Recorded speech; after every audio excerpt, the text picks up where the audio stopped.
Before we get into the video, could everyone please subscribe to my Endless Diary Tales channel? Thank you so much. Michael Reed was dying. He had been living in the military hospital for 3 months. Once, his tall and upright body had stood firm and proud on the training field. Now, illness had reduced him to skin and bones. Lying in that snow-white hospital bed, he looked as if he could fall apart at any moment. I had already buried his parents and raised our son and daughter with my own hands. And now I was here again taking care of him day and night. From black hair to gray, 50 years had passed. Everyone said I was the model of a devoted wife, the greatest blessing the Reed family had earned in generations. Today, his energy seemed strangely better, as if it were the final burst before death. Our children, with eyes swollen red from crying, stood at his bedside while he looked past them, his cloudy eyes fixed on me. The blinking light on the monitor pulsed faintly, the only sound in the room, the only sign of life between us. I thought there was something he wanted to tell me privately, something a husband says to his wife at the very end.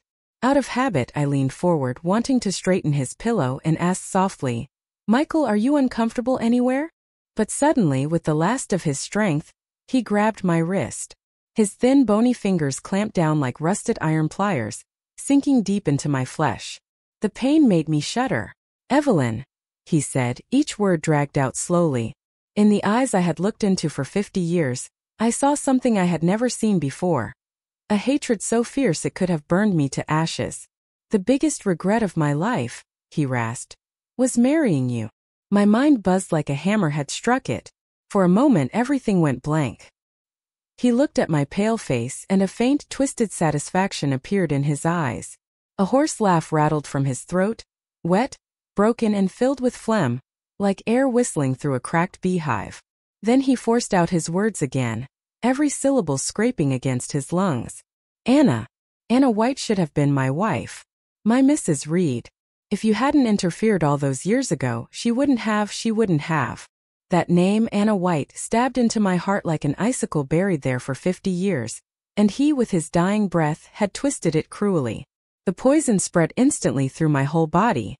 She was his distant cousin who had died young, the one he used to whisper about when he was drunk, the one he called pure and gentle, his eternal light. Every year, without fail, through wind or rain, he went to her grave and sat there for half a day. For 50 years I had been a fool. Not only had I never doubted him, but I had even gone with him to mourn her. I sighed for that poor, kind girl who died too young, the girl he spoke of with pity and tenderness. I even gave our daughter the middle name and, just to comfort the regret I thought he carried in his heart. But it wasn't mourning. It was longing. The 50 years I had spent managing the household, caring for his parents, raising our children, devoting everything to him. All of it, in his eyes, had been nothing more than a cuckoo taking another bird's nest. A mistake that lasted half a century, standing between him and his true love. Everything I had given, every sacrifice, every act of endurance was nothing but a cruel joke. A wave of hatred and absurdity swallowed me whole. My heart felt like it was being crushed by an invisible hand, torn apart from the inside. Even breathing tasted like blood. My vision blurred, and the shrill alarm of the monitor filled my ears, the last sound before I slipped away into nothingness. "Evelyn, hey, what are you daydreaming for? It's our turn. Come on." A familiar, youthful voice rang beside me. A warm, strong hand pushed at my shoulder impatiently. I gasped and opened my eyes. The pale hospital room was gone. It wasn't a hospital room or the blinding shadowless lamp anymore. Instead, I was standing in a room with a sign that read, Revolutionary Committee Office. The air was thick with the smell of old paper, red ink, and a faint trace of sweat. On the wall hung bright red slogans. Grasp revolution, promote production. The words were sharp and glaring. A young man in a crisp white shirt stood before me, frowning slightly as he looked at me. His straight brows and high nose. He looked exactly like the man I remembered at his most handsome, Michael Reed.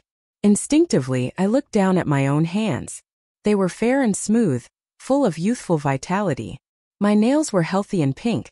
Not a single wrinkle or age spot in sight. I was wearing a blue synthetic fabric dress, one my mother had the cloth for, brought from Shanghai and sewn by hand. On the table lay a thin sheet of new paper stamped with a bright red seal. At the top were the words marriage application report. The date read summer 1977. I was back. I had returned 50 years into the past to the very day we had just submitted our marriage application. The day we were about to receive our marriage certificate. Comrades, your application has been approved. Congratulations to both of you. Another fine couple joining the path of revolution. The clerk, a cheerful, broad-smiling woman, handed that sheet of paper, the one that had decided the tragedy of my previous life, into Michael Reed's waiting hands. Michael's face lit up with delight, the smile in his eyes nearly overflowing. His hands trembled slightly as he reached out, his voice quivering with excitement. Thank you, comrade. Those were the same hands that, 50 years later, would grip my wrist like iron tongues and say the cruelest words in the world. That same smiling face, so full of joy now, would, 50 years later, twist into hatred as he told me he had never loved me, that I was nothing but a shameful substitute.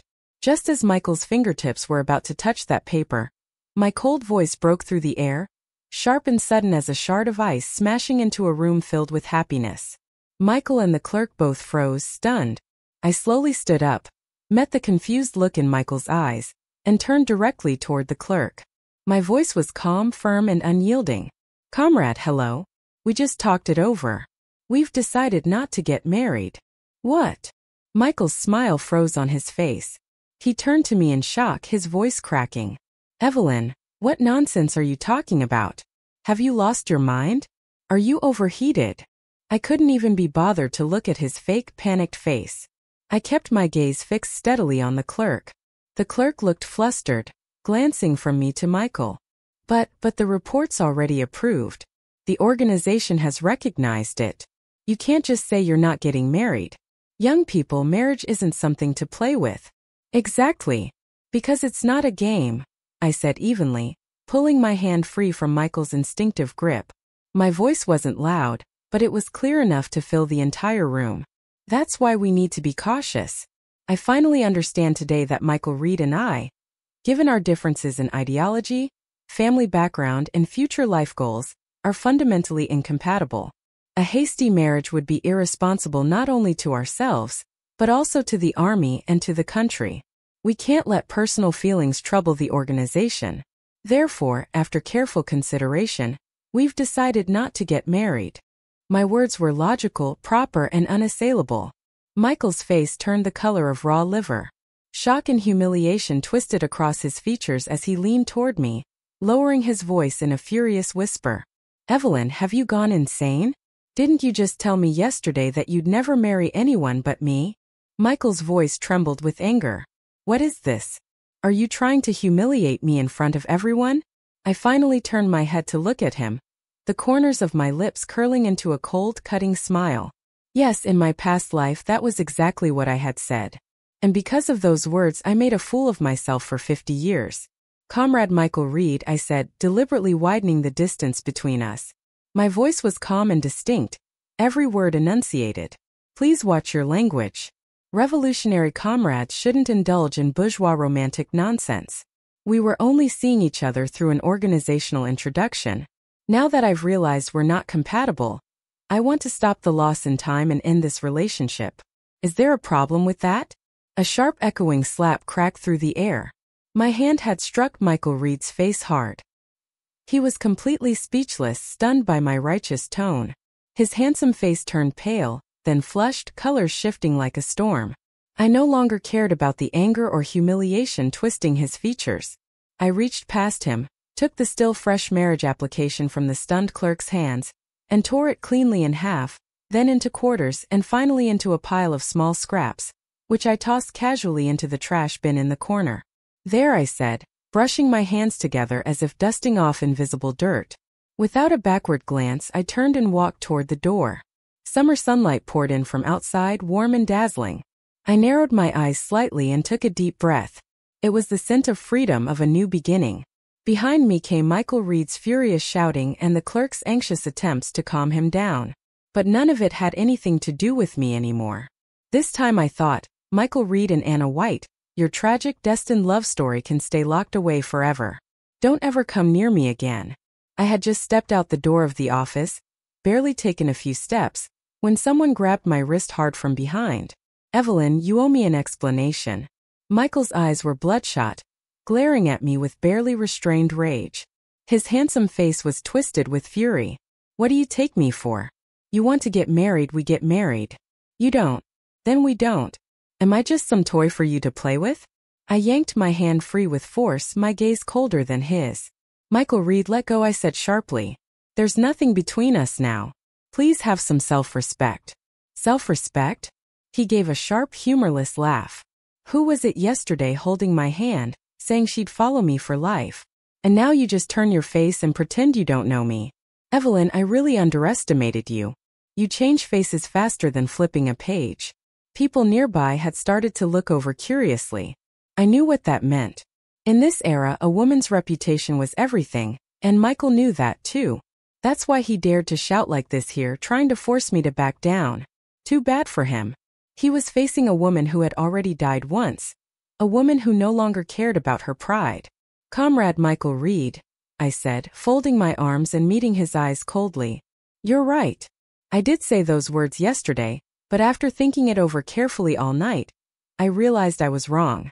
I can't destroy both our futures over a moment of impulse. You're a promising officer. You should marry someone who can help your career. Not someone like me who has nothing to offer but a family background and ordinary factory work. As for me, I continued after a pause, I've also thought it through. Rather than being a military wife, I'd rather contribute to our country's 4 modernizations. I stopped for a moment, watching Michael's face grow darker and darker. I twisted the knife with deliberate precision. In the end, I said calmly, we simply want different things. We're not the same kind of people. You can't force something that isn't meant to be. An unwilling melon is never sweet. You of all people should understand that, shouldn't you? Then I lowered my voice just enough for only the two of us to hear. After all, there's always been someone else living in your heart. Hasn't there? Michael's pupils contracted sharply. The color drained completely from his face as he stared at me like he'd just seen a ghost. It was clear he never imagined that the secret buried in the deepest part of his heart could be exposed so casually, as if it were nothing. You, how do you know? His lips trembled, unable to form a full sentence. Seeing his panic, a rush of vindictive satisfaction surged through me. No. I tilted my head innocently, blinking like a harmless little rabbit. I don't know anything. I just feel that we're not suitable for each other. Then smiling faintly I added, Captain Reed, I wish you a bright future and that you find a wife who truly suits you. Goodbye. Without giving him another chance to respond, I turned and walked away, my steps light and steady, leaving him and his cursed love completely behind me. When I returned to the residential compound, the news that I had broken off the engagement had already spread like wildfire. The moment I stepped through the gate, I saw Michael's mother, Mrs. Reed, standing at my door with her hands on her hips like a hen, ready to fight. A few of the army wives she often gossiped with flanked her, all glaring at me as if ready to pounce. Mrs. Reed was infamous in the compound, sharp-tongued and merciless. She could talk a living man to death or talk a dead one back to life. In my previous life, I had suffered plenty under her tongue. The moment she saw me, she raised her voice to a piercing shriek that could cut through 3 buildings. Well, if it isn't Miss Chin herself back so soon. What's the matter? Is our little Reed family temple too small to hold such a grand Buddha like you? You say you won't marry and that's that? You think you can just toy with our Michael like he's some fool? Neighbors started poking their heads out from windows and doorways, eager for gossip. Fingers pointed, whispers spread. This Evelyn girl's gone too far. The marriage report's already been filed.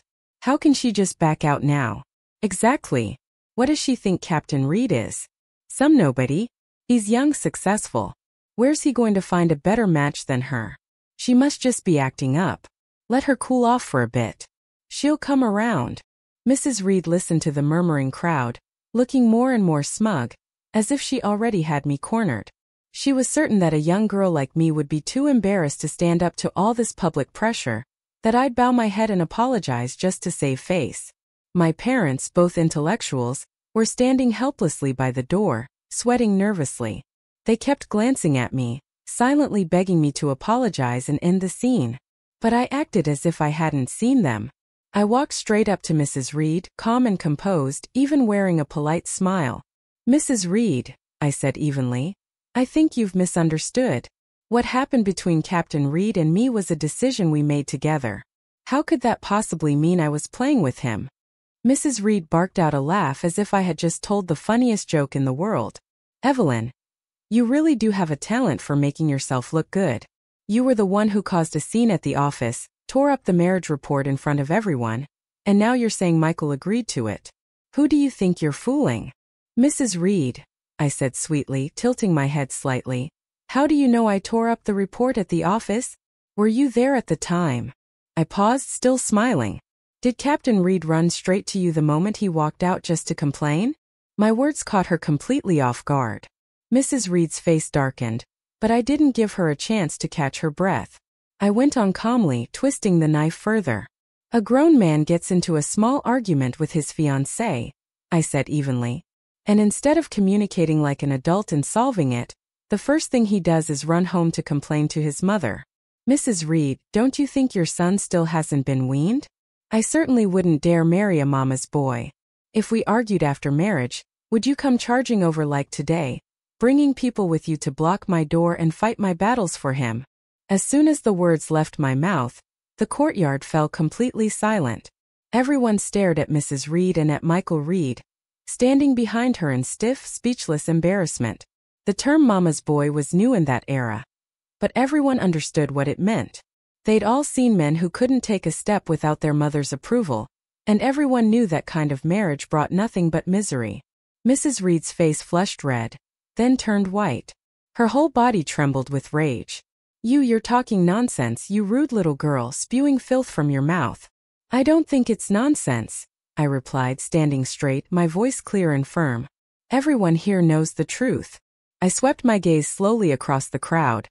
"Uncles, aunts, brothers, sisters. This matter between me and Captain Reed is between our two families. We realized our personalities don't match and decided to part ways. That's our mutual choice. Marriage is a serious matter. It determines a lifetime of happiness. We can't joke about it just because we're afraid of gossip." Then, shifting tone, I turned my gaze back to Mrs. Reed, my eyes turning cold. "I may not be some pampered Aries, but my parents raised me as their treasure. I'm not marrying into the Reed family to be some servant, someone you can order around. If your son wants to marry me, he should show sincerity and respect. If he can't do that, then it's better we don't marry at all." My words rang out loud and clear, resolute and sharp. The murmurs in the crowd shifted instantly. Evelyn's right. Marriage isn't something to fool around with. If they're not compatible, better to end it now.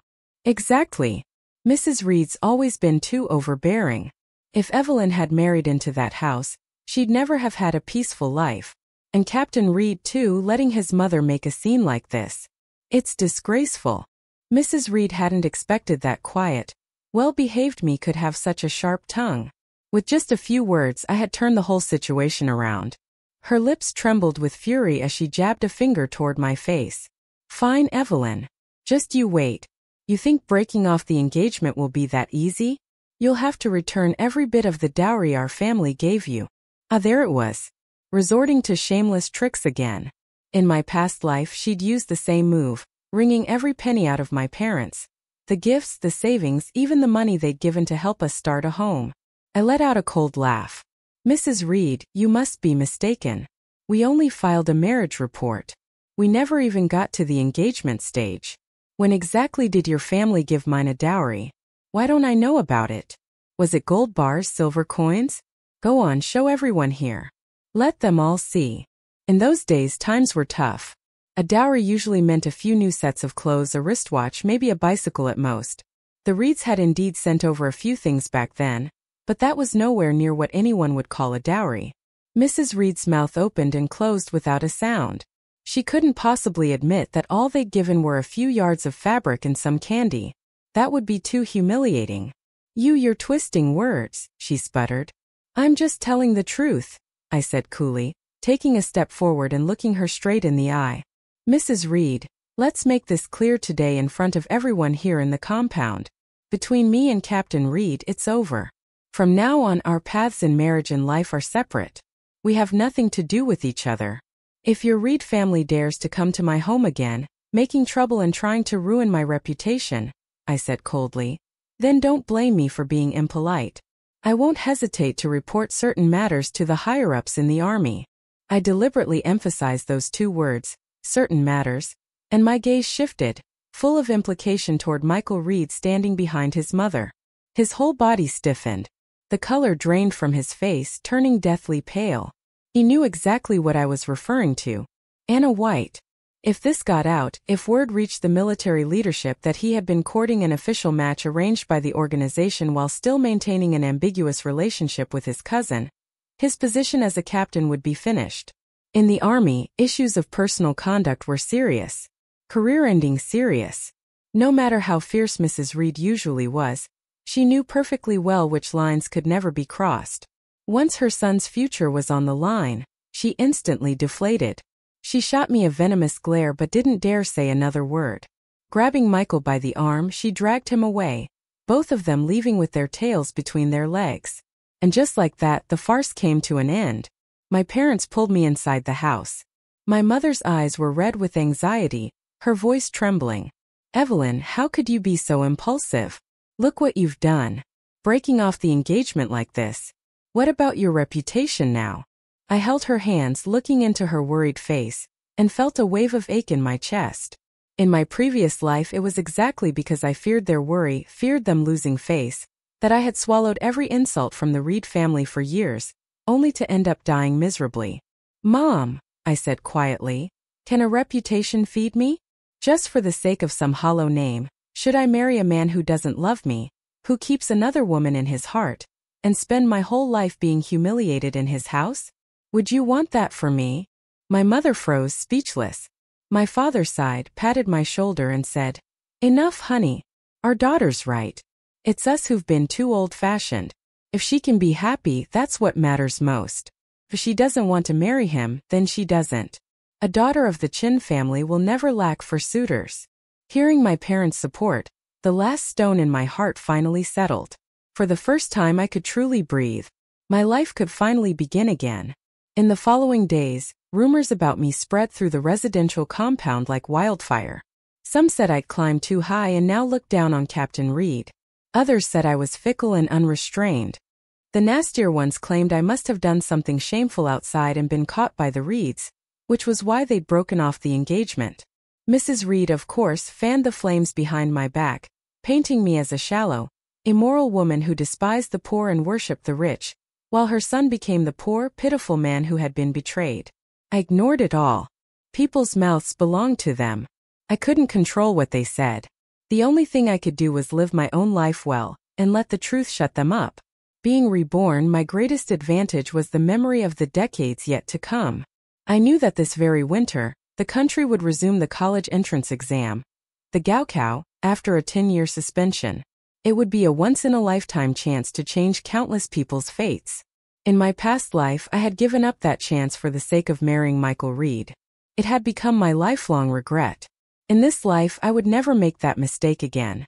I locked myself in my room and began rummaging through boxes for my old high school textbooks. Thankfully, my mother was meticulous. She had wrapped all my books neatly in paper and stored them safely at the bottom of a chest. They were all perfectly preserved. As I looked at those familiar formulas and words, my heart surged with excitement. I would go to college. I would go to the capital. I would leave this place that had trapped all my nightmares in the last life. But my peaceful days didn't last long. Trouble came knocking on its own. That afternoon, I was in my room studying when a commotion suddenly rose from the courtyard. Moments later, my front door was flung open with a loud bang. Frowning, I stepped out and froze. A girl in a white dress stood at the doorway, her hair in 2 long braids. Her face was delicate but pale, and her eyes brimmed with tears, her whole body trembling as though a light breeze could knock her down. Behind her stood Michael Reed, his expression a mix of anger and heartbreak, and beside him Mrs. Reed, looking smug and eager for a show. The yard was already filled with curious neighbors crowding in to watch. I narrowed my eyes. Anna White, so she had come. In my previous life, I had only ever heard her name, never seen her in person. Michael had always said she was sick and living in the countryside, recovering. I never imagined that in this lifetime she would appear before me so soon. Evelyn, Anna began, her voice trembling as if she might cry. It was soft, fragile, like a tiny white flower swaying helplessly in the wind. Please, I'm begging you. Don't break up with Michael. It's all my fault. I shouldn't have come here. If my presence has caused any misunderstanding between you two, I'll never forgive myself. As she spoke, tears spilled down her cheeks like broken pearls.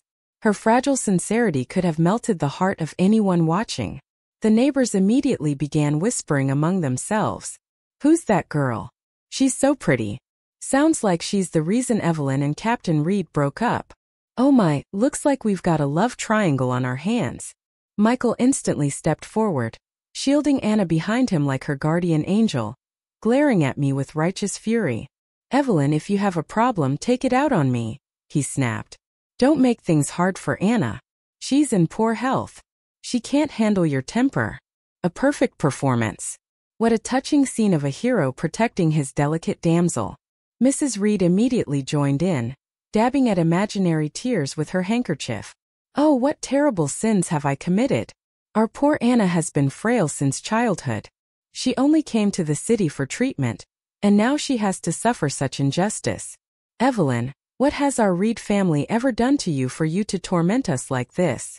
The three of them, mother, son, and poor cousin, played their parts flawlessly, singing in harmony. In an instant they painted me as a heartless, unreasonable woman who bullied a weak and sickly girl. If this were my past life, the old Evelyn would have been struck dumb by such an ambush, unable to defend herself while they dumped all their filth on me. But not this time.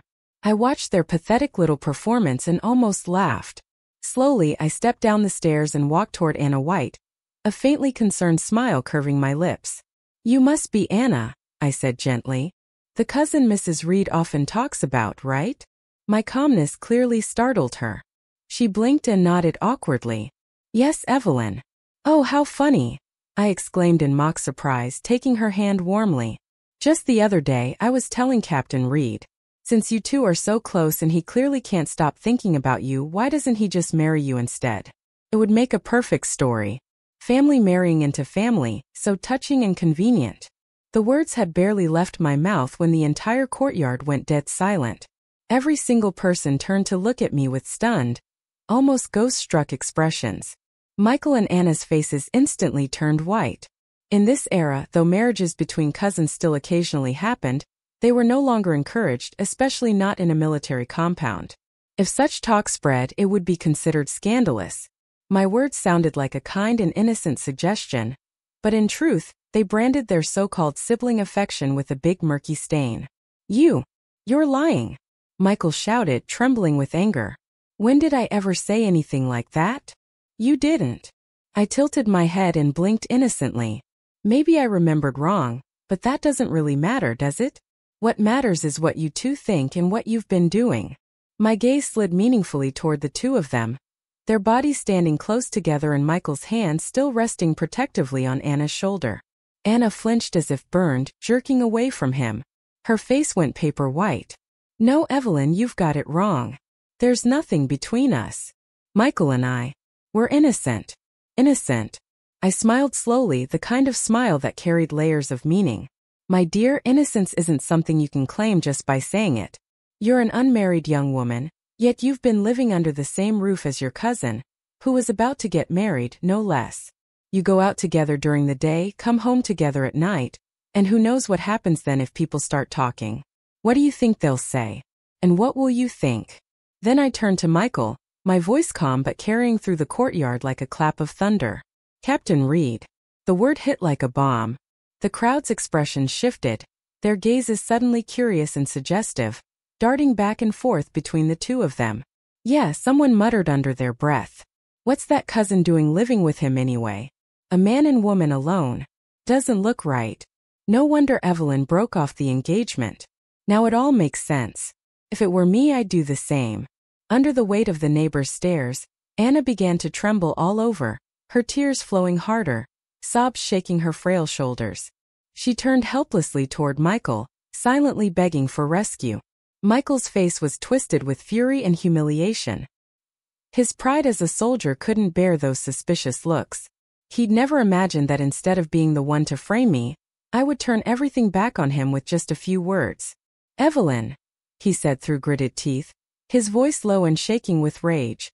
"Don't you dare slander us. Anna only came to the city for medical treatment. She's been staying at my house temporarily. There's nothing improper between us. We're perfectly decent." "Medical treatment?" I repeated, my eyes lighting up as if intrigued. "Oh, what illness? Is it serious? Which hospital is she seeing? The military hospital, right? Which doctor? Do you need me to accompany your cousin for her checkup?" My barrage of questions made Anna retreat step by step, her face turning even paler. Of course, she wasn't in the city for treatment at all. That was just the excuse they'd used to justify her living in Michael's house. Seeing that things were about to spiral completely out of control, Mrs. Reed quickly jumped in to smooth things over. "That's a private family matter. We don't need an outsider meddling in our business. Evelyn, let me tell you, today we're only here to ask you one thing. Are you still marrying my son or not?" She was trying desperately to drag the topic back to where she could control it. Too bad for her. I wasn't giving her that chance. "Marry? Of course I'll marry," I said suddenly, smiling radiantly. Everyone froze. Even Michael's eyes flickered with surprise, almost with hope. I stepped closer to him, tilted my chin up, and looked straight into his eyes. "Word by word," I said clearly. "Captain Reed, I agree to marry you. But I have one condition." "What condition?" he asked reflexively. My gaze slowly shifted past him to Anna White, standing just behind his shoulder. The corner of my mouth curled into a faint wicked smile. "My condition," I said sweetly, "is that Miss Anna will be our bridesmaid. And not only that, after we get married, I want her to move in and live with us. We'll be like real sisters. I'll take care of her personally. After all, she's the one who holds the most special place in your heart. As your wife, it's only right that I help share your burdens, isn't it?" When I finished, the entire courtyard fell into dead silence. Every single person stared at me like I'd lost my mind. "Letting your husband's beloved white moonlight move in with you under your roof, and personally take care of her. What kind of lunacy was that?" Michael and Anna's faces had gone beyond ugly. The expressions they wore were a masterpiece of shock and mortification. They had come here planning to use Anna to corner me, to ruin my reputation, to make me the laughingstock of the whole compound. But instead I had flipped the game, shoving the burning hot potato right back into their own hands, in a way they could neither comprehend nor accept. If Anna agreed, she'd have to stand by and watch the man she loved marry another woman and live in the same house, watching us act like a happy couple day after day. That would be worse than death. If she refused, then why refuse? Weren't they innocent cousins as they so proudly claimed? If she turned down my kind offer, what would that imply? That she had something to hide? It was a dead end. A trap I'd built just for them. One that would force them to expose their own ugliness no matter which way they turned. Anna swayed on her feet, her face drained of all color. Then with a faint gasp, her eyes rolled back and she collapsed straight backward. "Anna!" Michael shouted, stumbling to catch her as she fell, his arms flailing in panic. The grand little show they'd so carefully orchestrated ended with the heroine fainting in humiliation. Cradling Anna in his arms, Michael fled under the weight of dozens of complex judgmental stares. As they left, Mrs. Reed threw me a venomous glare, her eyes full of hate as if to say, "Evelyn, just you wait."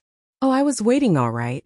I was waiting to watch them step by step down the very road to ruin I had prepared for them. After that day, my reputation in the compound became completely divided. Some said I was sharp-tongued, unforgiving, and far from a gentle woman.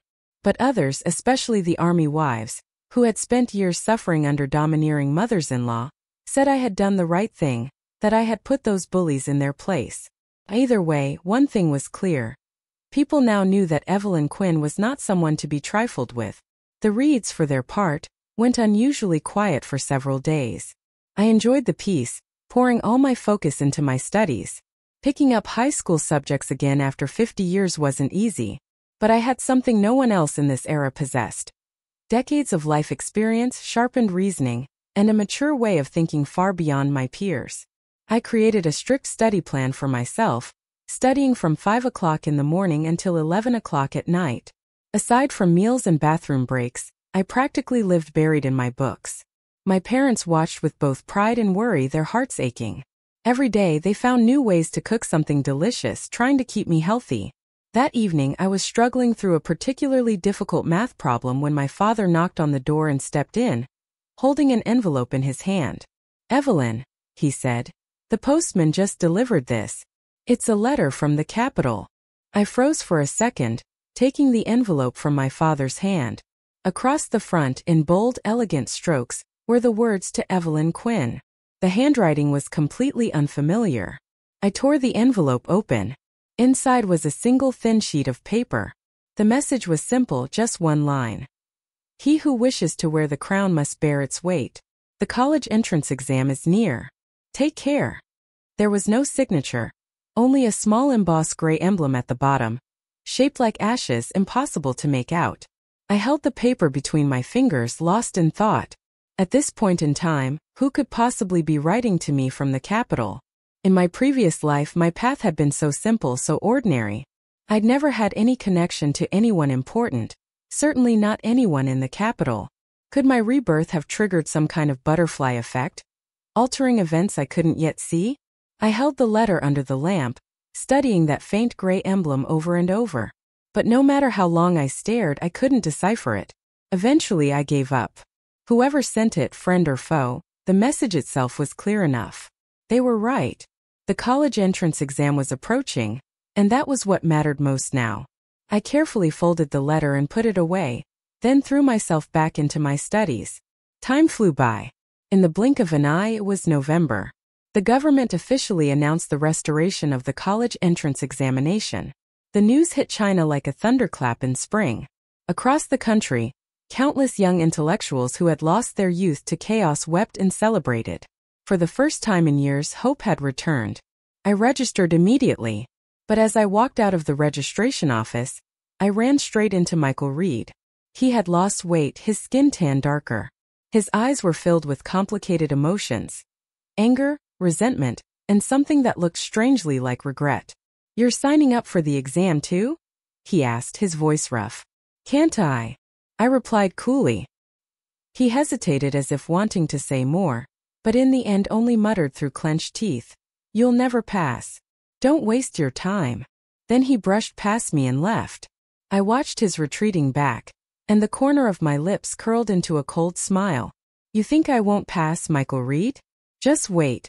I would not only pass the exam, I would be admitted to the best university in the entire country. I would rise to heights he could never dream of reaching. And from then on, he would have no choice but to look up to me for the rest of his life, regretting every single word he said today." The exams were scheduled for mid-December, held at the city's first high school. On the morning of the test, it was still dark when my parents got up to prepare breakfast for me: 2 boiled eggs and a steaming bowl of noodles. "Evelyn, don't be nervous," my mother said, her eyes red. "Just do your best. Even if you don't pass, you'll always be our pride." I nodded, finished my meal, and walked toward the exam hall under their hopeful gaze. Inside, the room was filled with faces, some familiar, some strange. There were teenagers barely in their teens and adults well into their 30s, but every single one of them carried the same burning look of longing and hope for the future. My own heart surged with emotion. When the bell rang and the test papers were handed out, I took a deep breath and tightened my grip on my pen. "Evelyn Quinn," I told myself, "this time live for yourself." When I finally walked out after finishing the last exam, snow had begun to fall. I looked up as white flakes drifted gently from the gray sky, fluttering down onto my face. The snow was cold against my skin, but it made me feel astonishingly awake. With this exam, I had finally put an end to all the regrets of my previous life. And from this moment on, my new life would officially begin. On my way home, I ran into Michael Reed again. He looked like he'd been waiting for me, standing beneath a bare poplar tree, his shoulders dusted with a thin layer of snow. "How did it go?" he asked. "Not bad," I replied briefly. He was silent for a moment, then suddenly said, "Evelyn, can we really never go back to how things were?" I couldn't help but laugh, as if he had just told the funniest joke in the world. "Michael Reed, did you forget?" I said with a cold smile. Who was it that stood right in front of me and said word for word that marrying me was the biggest mistake of his life? Who was it who, together with his mother, came to my door to humiliate me for the sake of his precious white moonlight? I let my smile fade, my eyes turning icy. What's the matter? Is your white moonlight not so sweet anymore? His face went pale. His lips moved as if he wanted to explain something, but I cut him off. I said slowly, that Anna White threw a fit at you recently. Said you were useless, that you couldn't even handle getting a wife. Then she ran back to the countryside, didn't she? But not before saying she'd wait until you made something of yourself in the city before coming back. I tilted my head slightly. That's what I heard anyway from a few of those gossip-loving army wives in the compound. Michael's face darkened to an ugly shade of greenish-gray. Clearly I'd hit every mark. You've been investigating me, he demanded through gritted teeth. I don't have that much free time, I said with a shrug.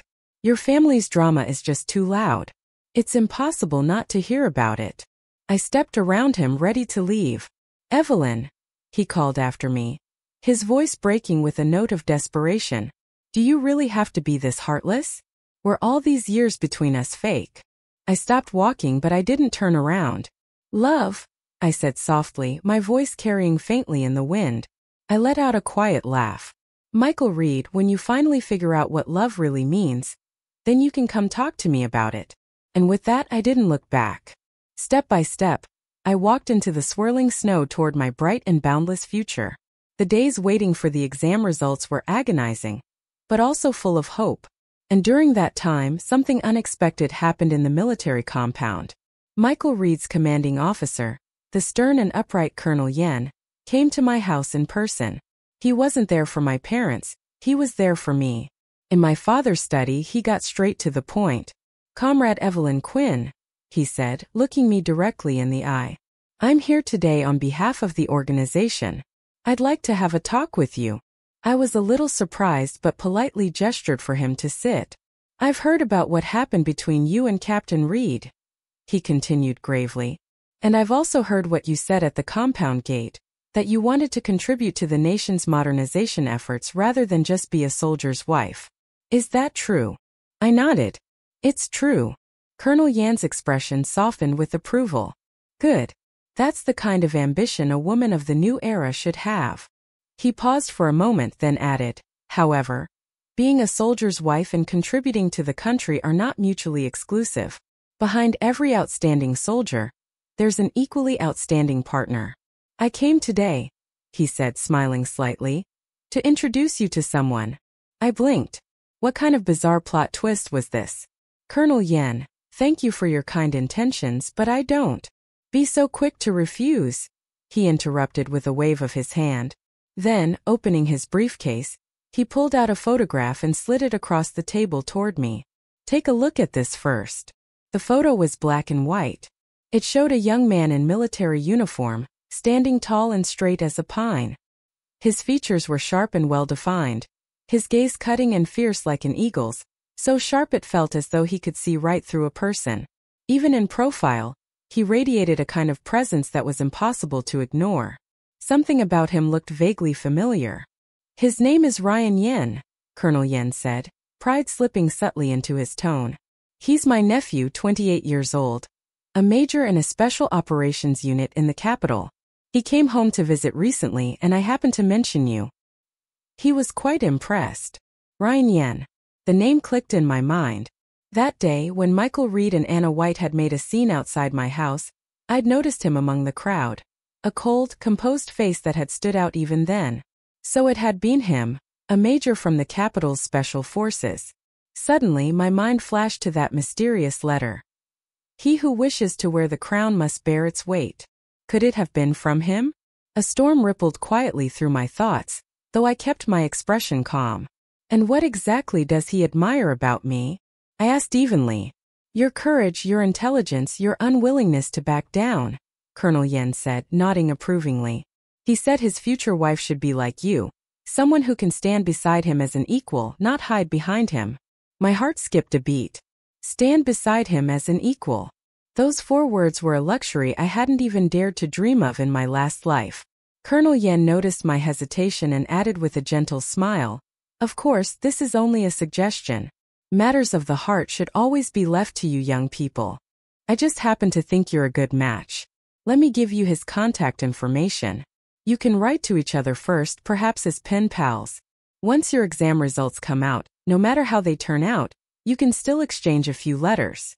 After he left, I sat at the table, staring for a long time at the small note with Ryan Yan's name and address written on it.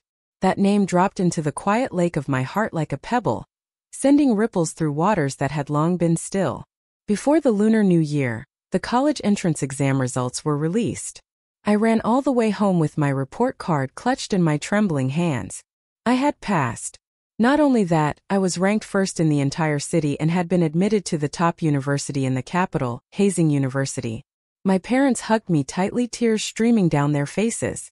The news spread like a bomb through the entire military compound. All those who had whispered behind my back, mocking me for being delusional, fell silent. The looks they gave me shifted from disdain to shock to envy, and finally to admiration. When Mrs. Reed heard the news, she was in the courtyard doing laundry. She dropped her wash basin on the spot, her face turning darker than soot. As for Michael Reed, I heard he locked himself in his room for an entire day and didn't come out. In his eyes, I had once been the worthless woman he'd thrown away. Now I had become the top liberal arts student in the city, a future student of Hazing University, the most prestigious school in the nation. That slap of fate was loud and clear. Could there be a sweeter revenge than this? Before the semester began, I wrote my first letter to Ryan Yen. I told him that I'd been accepted into Hazing University and would soon be moving to the capital. Not long after I sent the letter, I received his reply. His letter was short, the handwriting bold and firm, just like the man himself. There was only one line written on the page. "I'll be waiting for you in the capital. Welcome to my world." I stood there in the sunlight, staring at those words on the paper and smiled. Yes, a new world. One without Michael Reed, without Anna White, without the pain and shackles of my previous life. A brand new world. And I was finally stepping into it. Bookmark.